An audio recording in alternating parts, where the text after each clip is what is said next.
Hello, everyone, and welcome to the latest Diplomat webinar, our final webinar of 2022. It's hard to believe that we made it, and I somehow think that very few people are going to be sorry to wave goodbye in their rearview mirror to what has been a very difficult and at times chaotic year. So we're going to be discussing trying to review this massive events that took place across the Indo-Pacific region in 2022. And this is an all Diplomat special webinar. So I am Shannon Tiezi. I'm the editor-in-chief at the Diplomat and started as the China editor. So that's kind of the role I'm going to be filling as China Northeast Asia events for today. Also joining me is Katie Putz, who is our managing editor. And for the purposes of this webinar, I'm just going to call her our Central Asia editor because that is her area of expertise.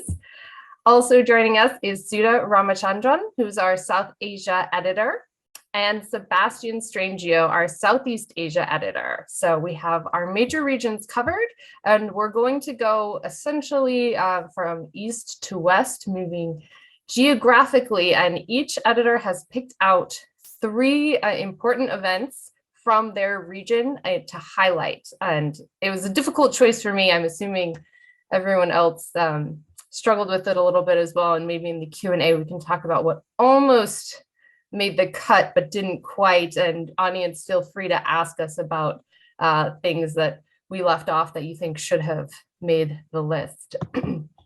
But I will go first. And my first event I picked out is really more of a series of events. It's the China's COVID-19 roller coaster. All the way back in early 22, we were deep in the throes of zero COVID, which became epitomized through the 2-month lockdown of Shanghai. This is China's richest, most internationalized city.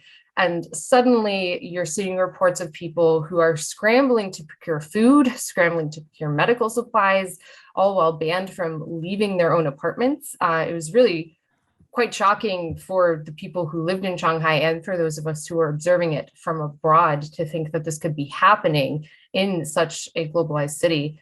But it turned out it was just the beginning. More major lockdowns of China's cities followed. One estimate by a Chinese researcher held that 1 billion people in China experienced some form of lockdown this year, which is a truly staggering number. And of course, the costs became impossible to deny, both economic in terms of disrupted supply chains, disrupted productivity, but also humanitarian. And I think that was what really drove the zero COVID policy off the rails, is we had all of these individual tragedies beginning to accumulate. And every time they were resonating with the general public because everyone could see themselves reflected in these situations. You had people who were driven to suicide by lockdowns. You had people who died, often turned away at hospital doors because they didn't have a recent negative COVID test. You had a fatal bus crash in Guizhou that had been carrying passengers to the dreaded central quarantine. And it all really came to a head with the Urumqi apartment fire in November, which ignited the country into protests. And this is the first wave of protests that were targeting a national level policy, certainly under Xi Jinping, and arguably since the crackdown on Falun Gong religious movement in 1999. That seems to have triggered the abrupt about face, which is where we are ending 2022, where China essentially abandoned COVID zero nearly overnight. It's now downplaying the importance of COVID. Instead of people being locked down, you have factories forcing people who are COVID positive to come to work sick. It's really just a mind-blowing, complete 180 that has happened. Of course, the actual chain of events is a little more complicated. I'm having to simplify things. The Chinese government started sending signals that it was going to relax the policy back in early November, but it was a much slower and more confused process until the protests, and that seemed to have pushed everything into overdrive.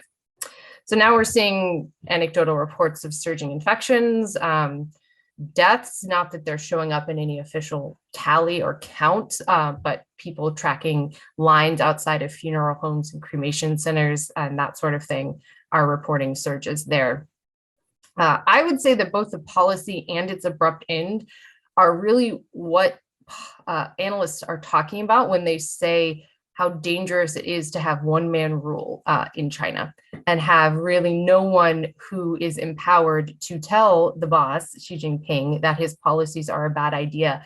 You get this sort of whiplash. You get this policy that was held in place too tightly for too long and then all of a sudden is gone overnight without the preparations that it originally seemed like the government was going to do back in early November.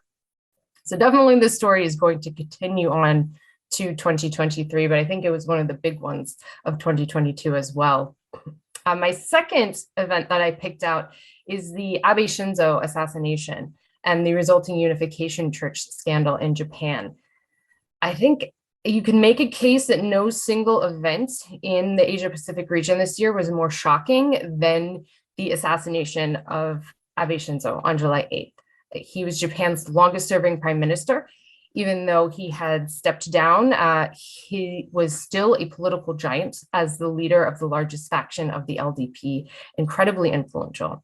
And his death continues to reverberate politically, even though it's been months now, they still haven't elected a leader for what was known as the Abe faction within the LDP. And it's not clear, is that faction going to stick together? Is it going to fall apart? Who is going to take up the mantle as the standard bearer for the Japanese conservatives?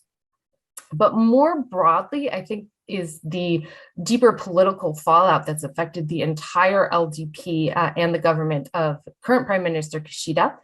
And the assassin's stated motivation was that the Unification Church had essentially destroyed his family by coercing or cajoling his mother into donations that drove the family into debt. And the assassin alleged deep-rooted ties between the Unification Church and LDP politicians and targeted Abe because he believed that Abe had been working with this church. Now, in the wake of this assassination, investigations have unearthed a number of ties between LDP politicians who have accepted donations from the church, who have attended church events. There's been a lot of cross-pollination between these two. And it's become a major scandal, and that has severely damaged Prime Minister Kishida's popularity. His approval ratings have been stuck under 30% since November, which is down from a high of 60% in July when he was experiencing a sympathy bounce just after Abe's murder. Now, that said, Kishida is not going to face another election until 2025, but he could still be forced to resign if his popularity ebbs too far down. His predecessor Suga's approval ratings were in a similar territory just before he stepped down. Popular support is going to be absolutely crucial to pushing ahead some of the more controversial changes that Kishida has in mind, including the changes we just saw announced last week in Japan's defense policy, which will bear quite a hefty price tag and might need to be funded by raising taxes, which is never a popular proposition under the best circumstances. So I think this is kind of a foil for the China zero COVID, because that was a very long-term, slow-moving problem that developed over months. And the Abe assassination was so sudden, so unexpected. And yet it's continuing to echo in Japanese politics today. And then my third topic from 2022 is again more of a series of events than a single one, and that is North Korea's year of record missile tests, which is being driven home again with the most recent flurry of activity we've seen just this week. So I went back and tried to count. North Korea launched somewhere in the vicinity of 100 missiles in 2022. And the exact number is disputed a bit. There's some instances where people aren't exactly sure how many missiles they launch, and it depends on what you count as a missile, right? But it's somewhere around there. And to put that in context, the previous record for missiles launched in a single year was 25 in 2017. And North Korea broke that on a single day this year, on November 2nd, when it launched 29 missiles in response to a US South Korean military exercise. And that's really the main takeaway if you're looking to understand just how unprecedented the pace of missile tests and missile launches from North Korea has been this year. And these missiles ranged across the gamut. You had the Hwasong-17 intercontinental ballistic missile. You had short and medium range missiles, which were used more for political signaling when North Korea was upset about usually military exercises between the US and South Korea. You also had submarine launched ballistic missiles. And most recently, North Korea launched 2 medium range missiles as part of its preparations to deploy a military reconnaissance satellite. So this wide range of missiles being tested consistently throughout the year really tells us that this is part of a long-term plan to advance North Korea's military capabilities in the absence of any sort of negotiations with the United States. And of course, things can be sped up or maybe slowed down depending on external events, but I think mostly this is being internally driven by Kim Jong-un's priorities for military modernization. And I think it helps to remember that the rapid clip of testing in North Korea began before the current president of South Korea, Yoon Suk-yeol, was even elected, much less took office. There were 9 launches in January 2022, which at the time was North Korea's record for missile launches in a single month. That now seems almost quaint given what we've seen since then. So in other words, President Yoon's hawkish approach, which has placed a heavy emphasis on large-scale joint exercises with the United States, it may have exacerbated North Korea's missile barrage, but it certainly didn't cause it. That said, it does pose a stark test for Yoon, who's a neophyte politician, already has a lengthy list of foreign policy gaps, and this has proved a thorny problem that has defied really every South Korean administration since North Korea began its missile testing and nuclear testing in the 1990s. So those are my 3 picks. I'm very much looking forward to hearing from my fellow editors. I'm sure I'll have some that I agree with, probably some surprises. So Sebastian, I will kick it over to you to go for Southeast Asia. Okay, thanks, Shannon. Well, so, I mean, it's been a busy year in Southeast Asia, as you know, as in the entire region. And I struggled a little bit to narrow it down to 3. I think it's pretty hard to overlook the 2 big elections of 2022, the election in the Philippines and the election in Malaysia last month. In the Philippines, obviously, we saw Ferdinand Marcos Jr., the son of the late dictator, elected to office in, fairly, in an absolute landslide, really. I mean, he won a huge percentage of the vote. His vice presidential running mate, Sara Duterte, the daughter of the outgoing president, won by an even larger percentage. And this capped off really remarkable comeback for the Marcos clan, which fled into exile in 1986 when President Marcos Sr. Was driven from power amid mass protests known as the People Power Movement, or the EDSA Revolution.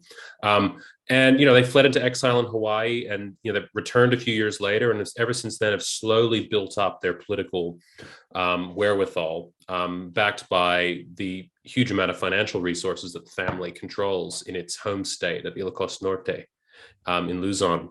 And of course, there was a lot of controversy about how Marcos was elected, given the use of social media in the Philippines, in the campaign in the Philippines to what many activists claim is to engineer a sort of revisionism of the original Marcos era and the period of martial law over which Marcos Sr. Presided, and to sort of paint this era as one of a golden era of stability and prosperity in which the Philippines had a future. And so Marcos has taken power now. I mean, he's been in office now for just under 6 months. So, it's still fairly early days in terms of, the direction of his administration. I think the most significant thing that we've seen so far under Marcos is in the realm of foreign relations. Really, the new president has led a reversion to the historical mean of friendly relations with the United States, something that went into abeyance to some degree under Rodrigo Duterte, his predecessor, who, was, very suspicious towards the United States, spurned relations with the United States, didn't travel to the country even once, and established closer relationships with China and with Russia, in pursuit of, in the case of China, large-scale infrastructure funding. And this led him to sort of between sort of downplaying the disputes in the South China Sea and and sort of using very strong words about his desire to defend Philippine interests there. And so we're seeing, the current US administration really embracing the opportunity to bolster relations with Manila. We've seen the Enhanced Defense Cooperation Agreement be revived after 6 years of basically going into remission under Duterte. And even for this agreement, which grants US troops the right to operate from certain pre-selected bases, military bases in the Philippines, to be extended even further. The US current administration is pushing that. That's, I think, the first of my 3 big events of the year. The second was the election in Malaysia, as I mentioned. This led to an equally remarkable result in many ways, namely the elevation of Anwar Ibrahim, the country's perpetual opposition leader, to the post of prime minister after more than 2 decades of sometimes quixotic opposition. Prior to 2018, when the long-ruling Barisan Nasional coalition, which had run the country ever since independence from Great Britain, was defeated, prior to that point, it never seemed like Anwar would have had a chance of becoming prime minister. BN's financial clout, its machineries of patronage with a presence at the grassroots of Malaysian society, was something that was not defeatable. But I think he can thank the 1MDB corruption scandal, which detonated in the middle of last decade, for creating a rupture in Malaysian politics that allowed the possibility, created the conditions in which he or someone like him could rise to power. The 1MDB scandal has not only landed the former prime minister Najib Razak in prison, it also discredited his BN coalition and UMNO, the major constituent part of that coalition, and not only ended its run of electoral victories in 2018, but consigned it to a crushing defeat at the election last month. I mean, BN won just 30 seats, down from, I can't think of the number off the top of my head, around 80 seats at the election of 2018, an election that it lost. And so the question going forward, I suppose, is whether Anwar's appointment as prime minister will bring to an end a period of unusual and anomalous instability in Malaysian politics. The defeat of BN in 2018 ushered in a series of weak coalition governments. 2 of them formed via backdoor maneuvering, which I think a lot of Malaysian voters have become very sick of, the sort of political horse trading and maneuvering. And especially at a time of economic stress during COVID-19, there was a lot of discontent about the political class as a whole.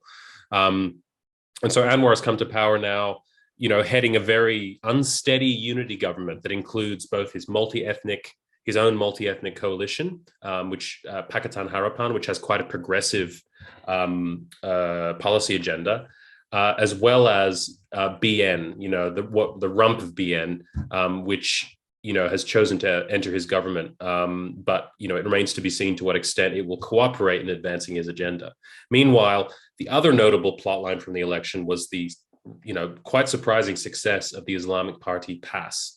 Now, PAS remains in opposition for now, but it has now become a national political player in a way that it never was before, even though it had control of 4 Malaysian states, and introduced conservative religious strictures and elements of Sharia law at the state level in these places. It hadn't really projected itself as a national player.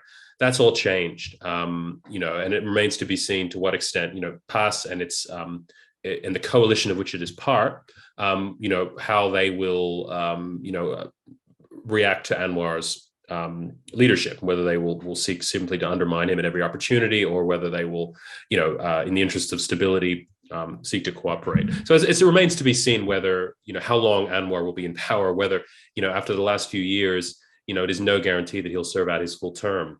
But he did pass a parliamentary vote of confidence on Friday.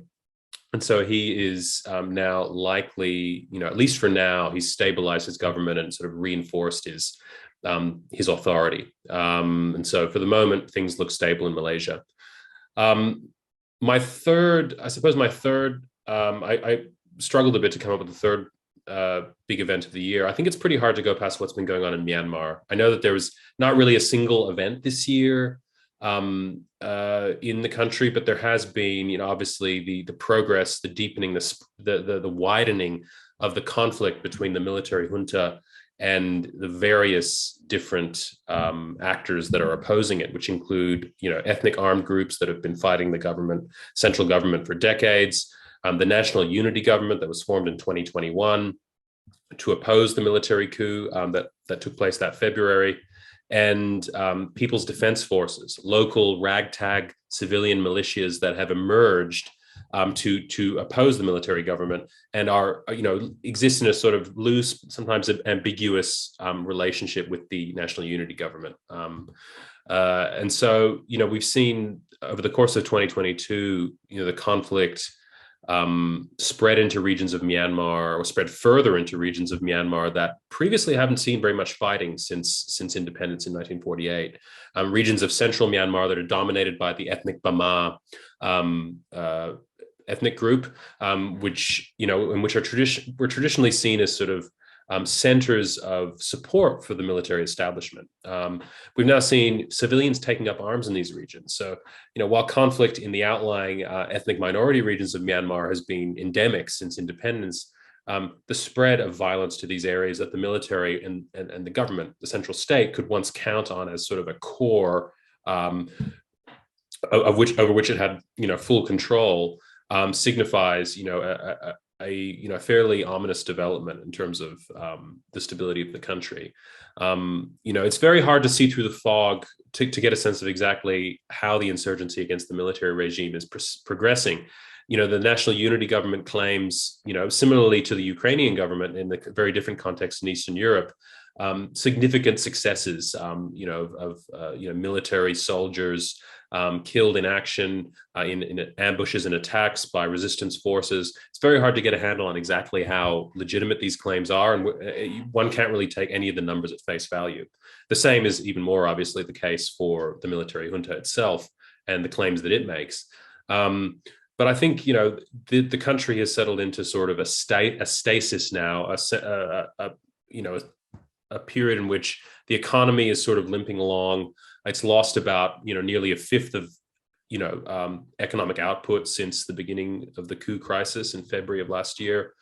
And, it seems to be settling almost into a new normal of,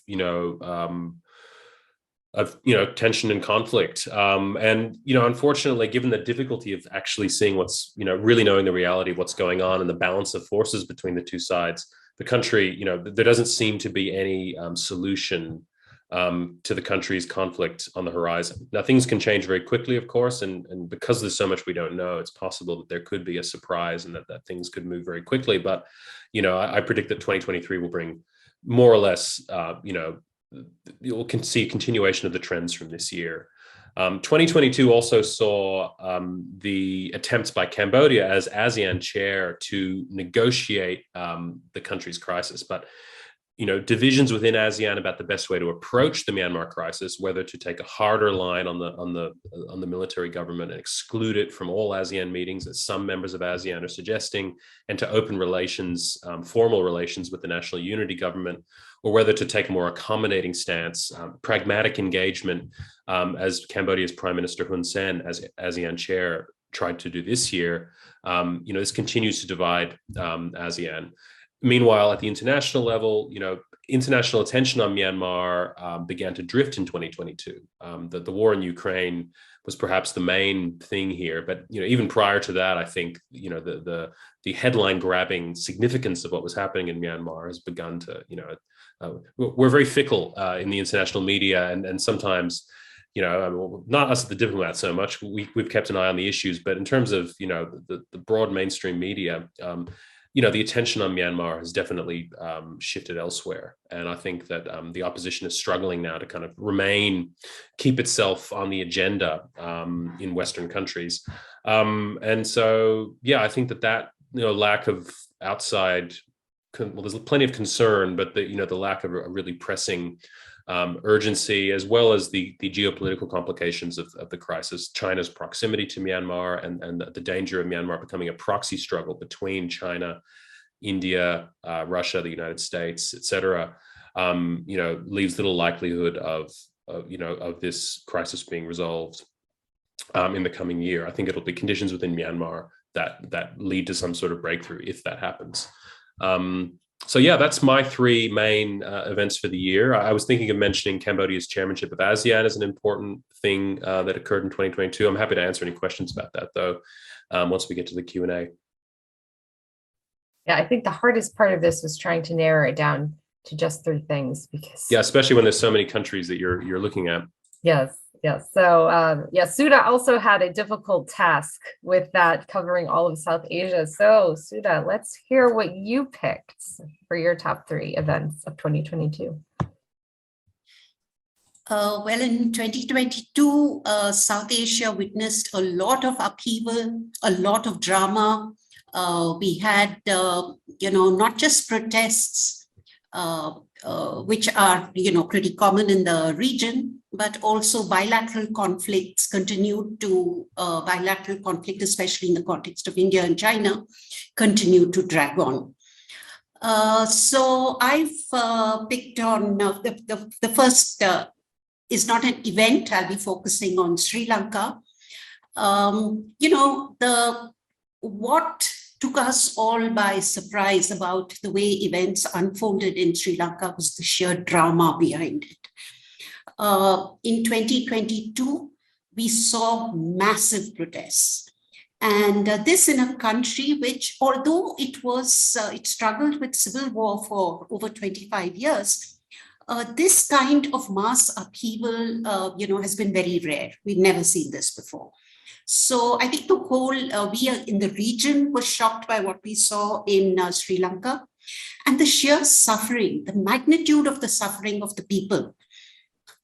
Especially since Sri Lanka has always been one of the better performers in South Asia with regard to socioeconomic indicators, education, and so on. So to see this country struggle, its people struggle to get even basic necessities was, I think, really heartbreaking. As important as the protests themselves, which were really over economic issues, the forex crisis, unpaid debt, the shortage of medicines, essential commodities, fuel, and so on, it paralyzed the country.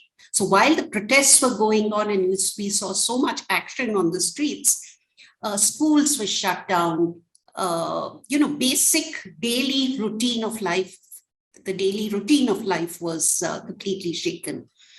In addition to these protests and the economic crisis, of course, what was really dramatic was the fall of the Rajapaksa family.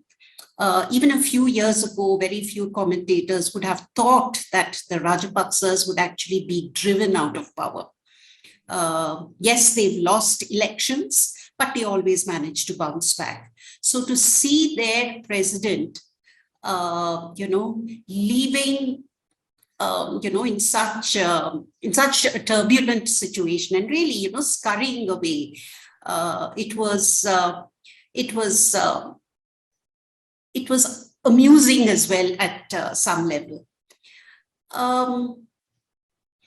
So at the domestic level, there was a lot, of course, happening, but this crisis in Sri Lanka was important at the regional level as well, because India, which has been watching in recent years, has been watching China become the most influential power here.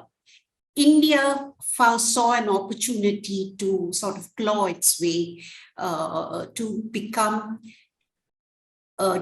Sri Lanka's most influential partner. So Indian loans, Indian lines of credit, and so on led to a dramatic strengthening in bilateral relations, and also a dramatic improvement in the way the people of Sri Lanka saw India. Because till recently, I would say India has always been perceived just as a big bully, the big brother, which is constantly meddling in their politics. But during the crisis itself, there was a lot of very pro-India feeling. Now, the crisis again, who thought that protests in Sri Lanka would make the whole world wake up? And that was what happened in 2022, because this became an example of what happens to countries when they overborrow, and the Western media, I think, sort of focused on the fact that Chinese loans played a major role in bringing Sri Lanka to this situation.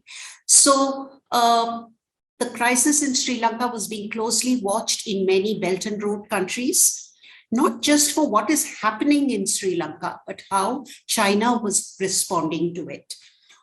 Would it extend a helping hand to bail this country out or not? So the implications of the Sri Lankan economic crisis and the political crisis was, I think, global. The second issue I'd like to talk about is it's not an event in South Asia itself. I thought I should speak about the war in Europe, the Russian invasion of Ukraine.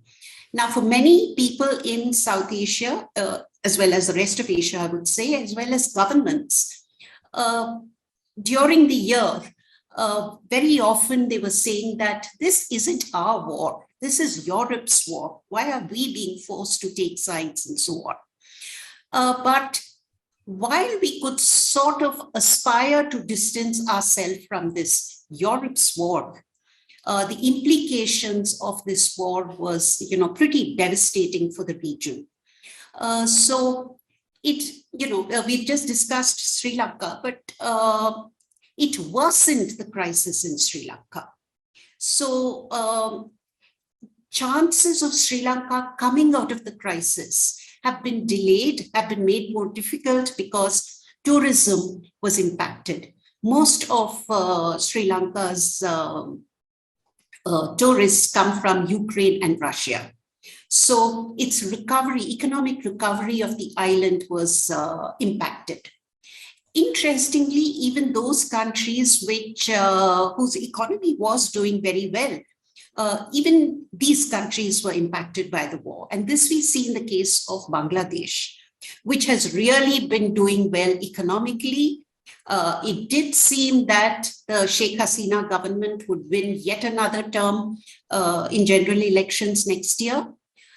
But the war in Ukraine has completely shaken Bangladesh. So now you have massive protests, its economy is in trouble, it's turned to the IMF, it's facing a severe foreign exchange crisis and so on, shortage of food commodities, and this could have implications for elections in 2023. Most interesting, I would say, was with regard to the Ukraine crisis was, of course, India's stand in this war. India, as a close partner of, as a close defense and fuel partner of Russia, refused to condemn the Russian invasion. So in whether it was in the United Nations or other global forums, India refrained from coming out openly, to protest the invasion. Yes, somewhere, I think later in the year, Prime Minister Modi did say that this is not the time for war. And this was really picked up by the international media as a major shift in India's policy towards the Ukraine crisis. But as the year ends, so far that dramatic change that we were looking for hasn't happened as yet. India's purchase of oil continues to increase, and although it is sourcing oil from other countries as well, the coming year, it's going to be interesting to see whether India is going to continue this proximity to Russia. there are two important events coming, one is next year and then the other is in 2024. One is that India has now become the chairperson, is chairing the G20. And it would like this G20, its presidency, to be a success. Now, this will require it to get the G20 to focus on its economic agenda rather than be clouded by its geopolitical rivalries. And if this is the case, then India will need to ensure that the conflict in the Ukraine ends. Because, it would like, at the New Delhi summit, it would like all these leaders, it would like Putin, as well as Xi Jinping and Biden to attend the summit. And from the point of view of the success of the summit, this is very important. So we'll have to see how India, whether it starts to play hopefully a quiet role in pushing Putin to, agree to negotiations. Of course, India goes to elections in 2024, and that will also, considerations relating to the election will impact what the Modi government does with regard to the Ukraine crisis. Because India cannot afford to have fuel prices go higher than what it is already. So if with elections just a year away, it's going to be difficult for India to completely, distance itself from Russia. The third issue I'd like to discuss is, of course, Pakistan, where, again, I think this was yet another chaotic year in Pakistan. The initial months, were dominated by Imran Khan, the prime minister, who was prime minister then. Then by April, we saw how the opposition managed to oust Imran Khan in a no confidence vote in parliament. Yet, although he was out of power, Imran Khan managed to dominate the news cycle throughout the year. And this was because after that also he continued to, there were protests in Pakistan, which he led, and where he was calling for elections to be advanced, fresh elections to be advanced. Now, this, of course, this was prompted by his pretty impressive performance in elections. So he's been pushing for elections. The government hasn't conceded that demand. And then, of course, again, he remained in the news till the end of the year because there was an assassination attempt on him. So while he is now, much quieter, especially after the new army chief coming, he's sort of, he's dominated the news the whole year. Going forward, I think, at the end of the year, we saw the TTP push its way to dominate the news. And I think this is going to be the biggest concern that for Pakistan as well as the rest of the region. And this is because the TTP pulled out of the ceasefire and ordered attacks, not just in Khyber Pakhtunkhwa, but across Pakistan. So this is hugely worrying. And it's already has shown its capacity and determination to carry out these attacks.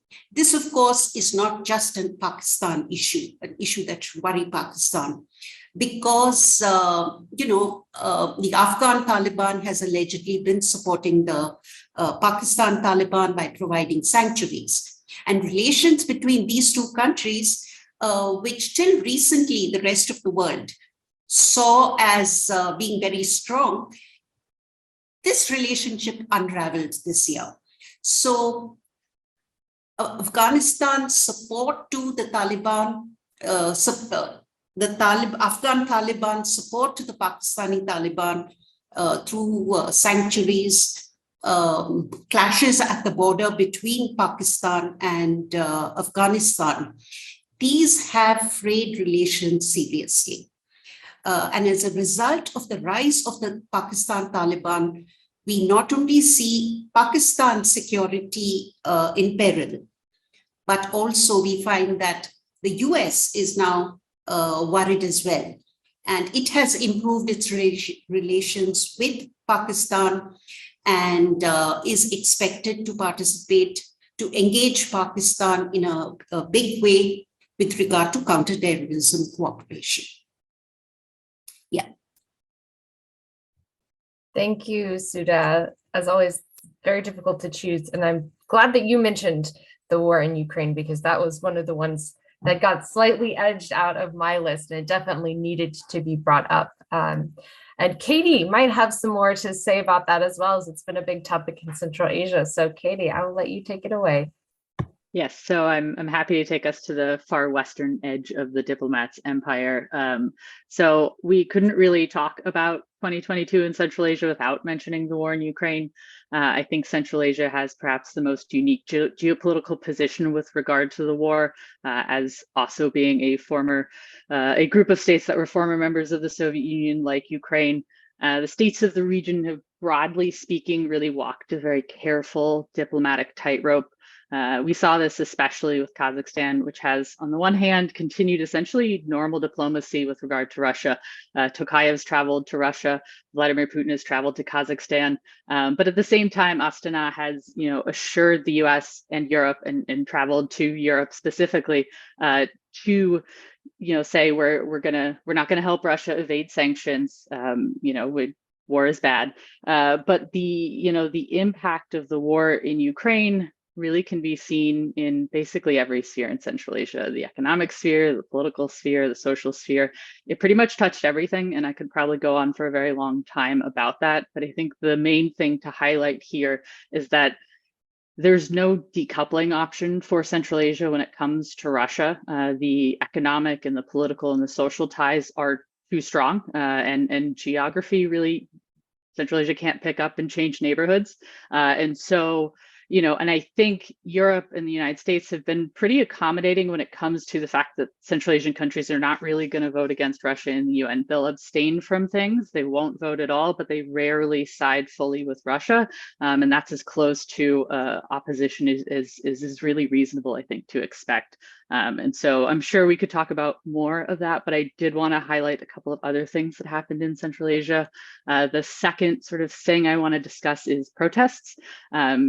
3 of the 5 Central Asian states witnessed massive protests, pretty consequential ones, and then a 4th Central Asian state proactively arrested a bunch of people so that there wouldn't be a big protest.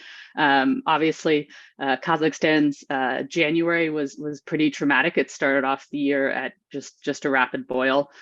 It's now come to be known as Bloody January. Officially 238 people were killed during the unrest in the first week of January in Kazakhstan. And these protests had the root cause of the initial protest in Western Kazakhstan on January 2nd was a doubling of fuel prices. And so people protested the doubling of fuel prices overnight. That quickly spread across the country and sort of picked up grievances everywhere.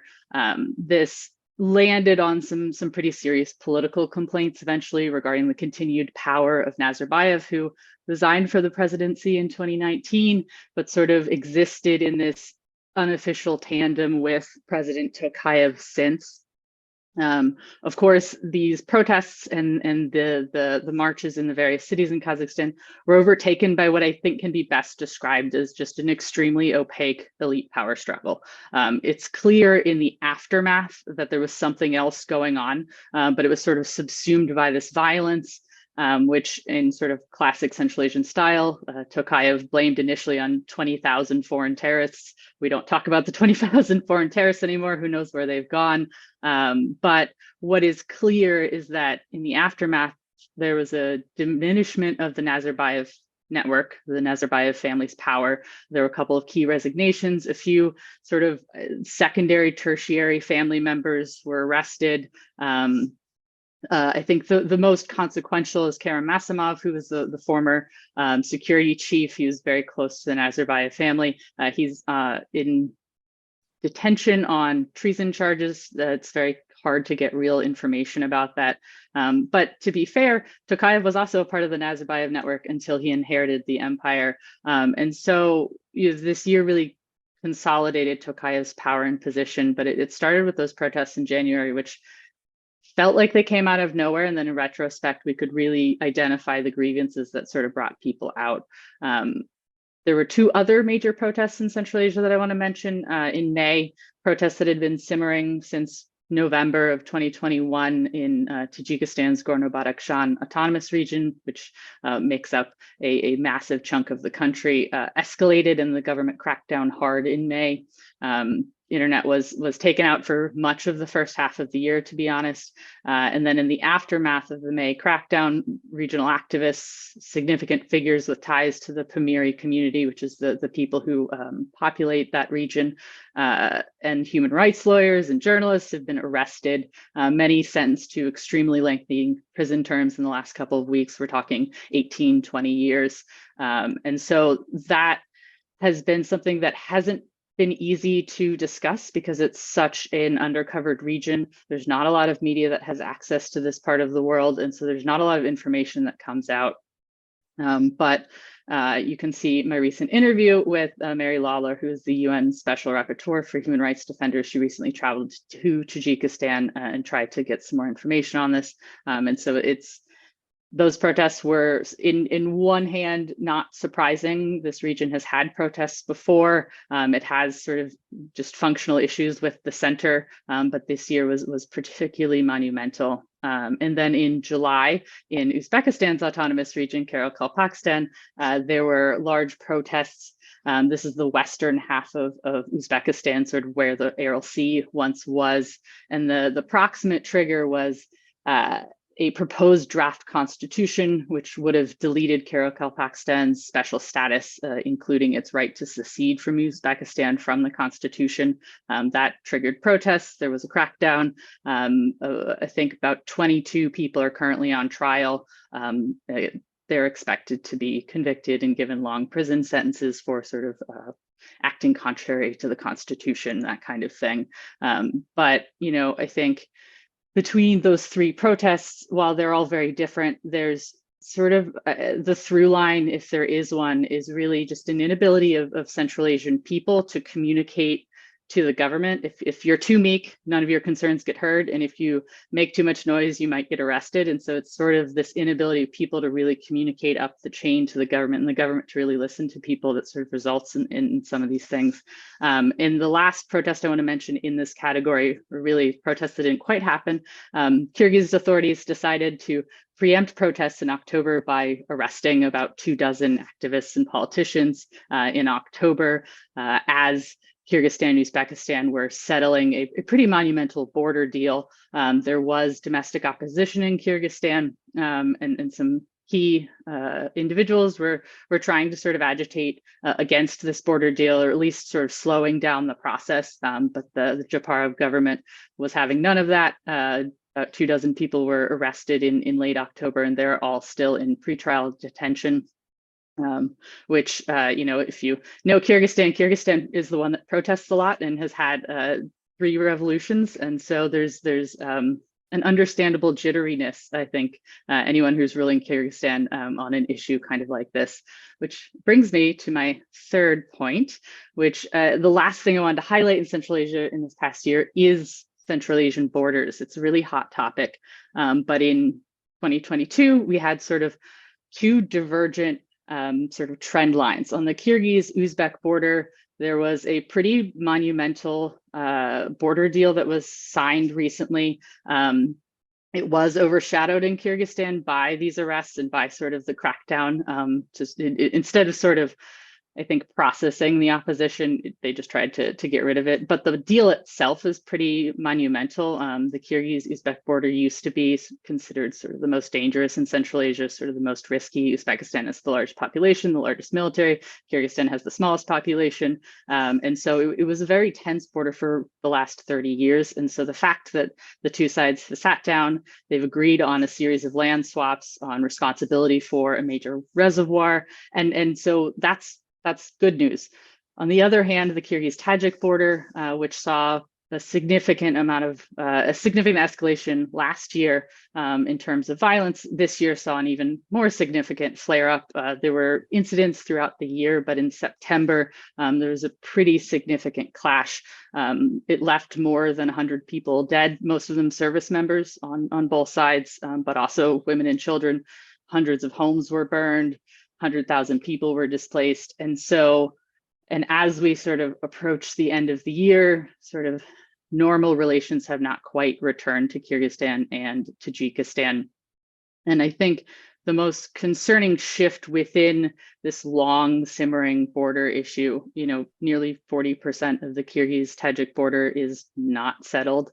And so that creates a lot of confusion and a lot of tension, but the modernization of militaries on both sides of the border and sort of an increased nationalism on both sides of the border has made the tensions it makes it more possible for there to be even worse outbreaks of violence. And unfortunately, I don't see that changing quite yet. It's unfortunate and it's really upsetting, especially for the people who live in these regions who just want to live their lives. I think I'm going to leave that there, though I do want to just throw in my little fun fact from 2022. Turkmenistan got a new president. It's pretty much the same as the old president, but that's a thing that happened this year. And I will turn it back to Shannon. Yeah, if you had asked me at the beginning of 2022, if you told me that China's 20th National Party Congress wouldn't have made my list of top 3 events, I would have been like, okay, but here we are. It was that busy of a year. So yeah, we covered an entire year in a little under an hour. So I'm going to call that a success, and we'll get as many questions in as we can before we have to go. We have one question already from Samia Jamai, who wants to know about social trends regarding gender equality in our various regions and any major events in 2022. I can definitely think of a few. Again, I'll keep this brief so we can try and get another question, but the election of President Yoon in South Korea, he had campaigned on a platform of abolishing the Ministry of Gender Equality and Family, basically saying women are already equal, they don't need any special help from the government, really leaned hard into the anti-feminist trends among young South Korean men, and that apparently was enough to win him the election. So that was a very concerning trend for gender equality. And the recent protests in China, they were not about gender issues per se, but there are a lot of young Chinese women leading the way in the zero COVID protests. So whether that translates into activism on feminist issues, which has been something China's been suppressing for years now, is going to be very interesting to watch. Anyone else can think of any gender equality trends off the top of your heads before we move on to another question? Not so much gender equality, but I think what was distressing in India was, during the hijab debate, to see patriarchs, whether women or men, deciding for other women whether they should wear the hijab or not. And that was, it was like, this is not a decision that they should be making, but we'll make it for them. Not about equality, but. Yeah, I'm going to cut into South Asia a little bit and just mention that Afghanistan in particular, I think a lot of people were watching for hoped for progress. And not by progress, I mean letting girls go to school, like very low hanging fruit. But the Taliban government reneged on a pledge that it had made to allow girls to attend high school back in March. And that persisted the year. And then just today, the Taliban education minister said that women wouldn't be allowed in university until the next announcement. Now, who knows when the next announcement will be, but it certainly is a tremendously depressing moment for Afghan women. And at least from my perspective, really underscores how much fear the Taliban must have for Afghan women to be educated, even at a basic level. And I think this is definitely also an illustration that the Taliban does not care at all about international recognition, because I think the women's rights issue has been sort of one of the core pegs, one of the core little boxes that needed to be checked off in order for any kind of international recognition. I think they just don't care. For Southeast Asia, I mean, the one thing that comes to mind immediately was the recent passage of the revised criminal code in Indonesia, which, as far as I'm aware, doesn't explicitly address the question of gender equality, but contains a lot of provisions that evince a sort of a religiously conservative vision of society and the relationship between state and society. I mean, the one that got a whole lot of international press coverage was the ban on sex or cohabitation before marriage. This is something that can only really be brought. This is a charge that can only be brought by close relatives. But I could imagine this sort of provision, knowing the prevailing social norms in Indonesia, would probably fall more heavily on young women and on LGBT people as well, who by definition cannot marry, and so any cohabitation would be considered illegal under those laws, no matter the age of the people in question. And so I'm trying to think.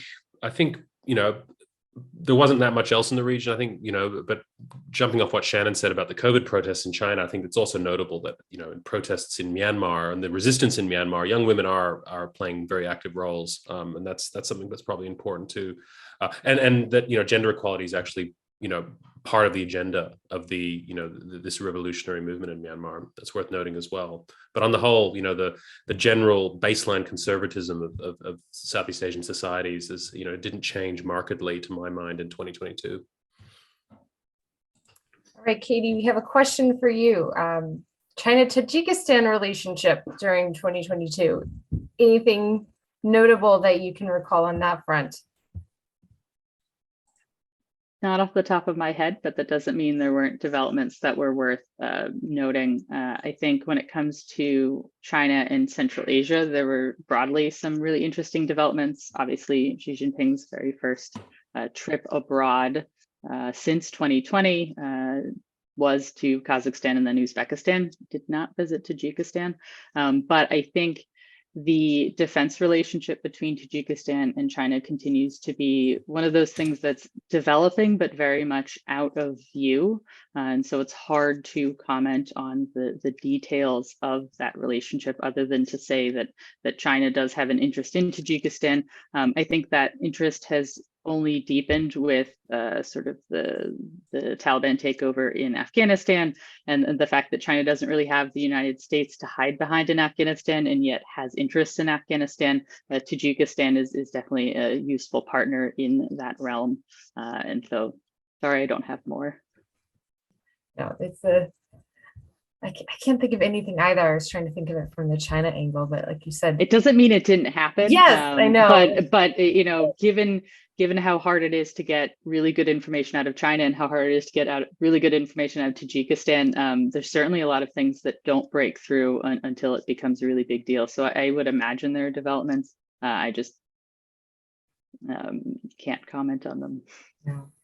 Okay, we will squeeze in one more question because we only have one more question. And this one is for Sudha, a question about notable developments in the Maldives over the past year. Okay. So this year, in Maldives, we saw very powerful India Out and a very powerful India Out campaign. And these were protests which were really spearheaded by the opposition. Many of the businessmen associated with the opposition, they had developed their own business interest during the period when China was close to the Maldives, that is when the previous president, when Yamin was in power. So at one level, these protests were extremely powerful, and it also led to speculation in India that China may be behind these protests. There was no real evidence as such, but it seemed likely that China may be engineering these protests. We see similar, events unfolding in Sri Lanka, for instance, when there were, over several projects, there were anti-India protests. The unions, would come out in large numbers to sabotage the project if it was an India-run project. But similar opposition was not seen in the case of Chinese-run projects. So this sort of encouraged or strengthened the feeling that China may be behind the anti-India campaign in Maldives. All right, thank you very much. That is a wrap for us. Again, an entire year in 1 hour. I'm certainly calling that a win for us. And just to let everyone know, as always, we'll be doing our preview of 2023 in the January edition of the Diplomat e-magazine. So a similar format, 3 issues or events or trends to keep an eye on in each of the regions we covered here and more. So definitely, if you're interested in looking forward instead of back, which I cannot say I blame anyone for wanting to do that, check out the January edition of our magazine. And thank you to everyone for joining us, whether you joined us live or are watching this on YouTube. Best wishes for a happy and hopefully peaceful 2023 for our world. Thank you.